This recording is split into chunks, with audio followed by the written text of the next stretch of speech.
Party করে মধ্যরাতে বাড়ি ফিরলেন বলিউডের প্রথম সারির নায়িকা। অন্দরে হঠাৎ অজ্ঞাত পরিচয় ব্যক্তিকে দেখে চিৎকার করে উঠলেন করিনা কপুর খান। তাঁর চিৎকার শুনে বেরিয়ে আসেন এক পরিচারিকা। হামলাকারীকে বাধা দেওয়ার চেষ্টা করেন। হলঘরের কাছেই তাঁর ঘর। সেই সময়ে পুত্র তৈমুরকে সঙ্গে নিয়ে সেখান থেকে দ্রুত ভিতরের ঘরে চলে যান করিনা। হলঘর থেকে স্ত্রীর চিৎকার শুনে ততক্ষণে বেরিয়ে এসেছেন সৈফ নিজে।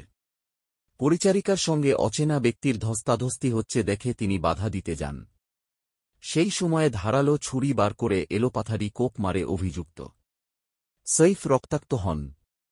তারপরেই বাড়ি থেকে পালিয়ে যায় হামলাকারী। সৈফকে কোপানোর পর ক্যামেরার দিকে তাকাতে তাকাতে পালাচ্ছেন যুবক। ভিডিও প্রকাশ্যে। ভিডিওটিতে অভিযুক্ত যুবকের মুখ দেখা গিয়েছে। তিনি সিঁড়ি দিয়ে নামতে নামতে সিসিটিভির দিকে তাকাচ্ছিলেন। তাঁর পিঠে ছিল ব্যাগ। এই ঘটনার তদন্ত করছে মুম্বই পুলিশের অপরাধ দমন শাখা। ইতিমধ্যে 7 সদস্যের দলও গঠন করা হয়েছে। শুধুই চুরির উদ্দেশ্য নাকি রয়েছে বিষ্ণুইযোগ? জল্পনার মাঝেই জোরদার করা হল করিনার নিরাপত্তা। আরও একটি জল্পনা উঠে আসছে। এই ঘটনায় কোনোভাবে লরেন্স বিষ্ণুইয়ের হাত নেই তো? বিভিন্ন মহলে উঠছে প্রশ্ন। সৈফ আলী খানের বাড়িতে মধ্যরাতে দুষ্কৃতীদের হামলা।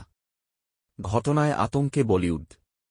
প্রাথমিক তদন্তের পর পুলিশ জানিয়েছে, চুরির উদ্দেশ্য নিয়েই বাড়িতে ঢুকেছিল দুষ্কৃতী। ঘটনার তদন্ত করছে মুম্বই পুলিশ, চলছে জিজ্ঞাসাবাদ। ইতিমধ্যেই সৈফের বাড়ির কয়েকজন কর্মীকে আটক করেছে মুম্বই পুলিশ।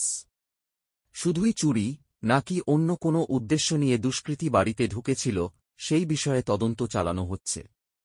বৃহস্পতিবার সাতসকালে চাঞ্চল্য বলিউডে। ভোরবেলায় মুম্বইয়ের লীলাবতী হাসপাতালে ভর্তি করানো হয় সৈফ আলী খানকে।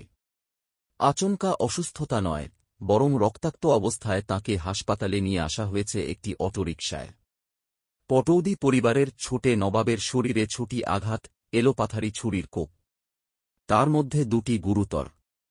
কি এমন ঘটে গেল মুম্বইয়ে অভিজাত বান্দ্রা এলাকার তারকা নিবাসে?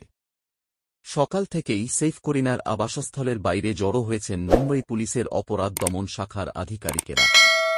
সেখানে দেখা যায় এনকাউন্টার বিশেষজ্ঞ দয়া নায়েককে।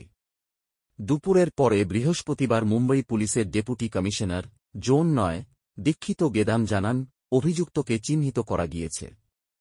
পলাতক দুষ্কৃতীর খোঁজে তল্লাশি চালাচ্ছে মুম্বই পুলিশ। বৃহস্পতিবার রাতে সিসিটিভি ফুটেজে মুখ দেখা গিয়েছিল হামলাকারীর। তারপর থেকে লাগাতার ওই যুবকের খোঁজে মুম্বই পুলিশ। অবশেষে শুক্রবার পুলিশের হাতে ধরা পড়ল দুষ্কৃতী। বান্দ্রা স্টেশনে তল্লাশির সময় ওই যুবকের খোঁজ পায় পুলিশ। সেই সময় ওই ব্যক্তি সেখানে ঘোরাফেরা করছিল বলে জানা গিয়েছিল। তার সন্দেহজনক গতিবিধি নজরে আসে পুলিশের। তারপরই তাকে আটক করা হয়। চলছে জিজ্ঞাসাবাদ। তবে শুধু এক পক্ষের জিজ্ঞাসাবাদ নয়। সেদিন রাতে ঠিক কী হয়েছিল সিফের সঙ্গে? অভিনেতার বয়ান রেকর্ড প্রসঙ্গে কি জানাল মুম্বই পুলিশ? সেফের শরীরের নানা জায়গায় ক্ষত রয়েছে। আজ অস্ত্রোপচারের পরে তাঁকে আইসিইউতে রাখা হয়েছে। তবে ঘনিষ্ঠেরা জানাচ্ছেন, আগামীকালই সেফকে সাধারণ শয্যায় সরানো হতে পারে। বস্তুত, হাসপাতালের chief operating officer COO Neeraj Uttamani বলেছেন, 2-1 দিনের মধ্যেই সেফকে নন-আইসিইউ ওয়ার্ডে সরানোর বিষয়টি নিয়ে তাঁরা আশাবাদী।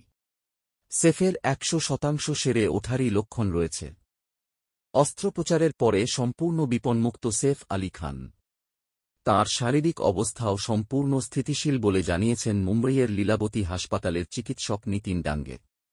দুষ্কৃতীর ছুরিতে আহত সেফের অস্ত্রোপচার করেছেন 5 বছরেরও বেশি অভিজ্ঞতা ও আন্তর্জাতিক খ্যাতিসম্পন্ন এই স্নায়ুশল্য চিকিৎসকই।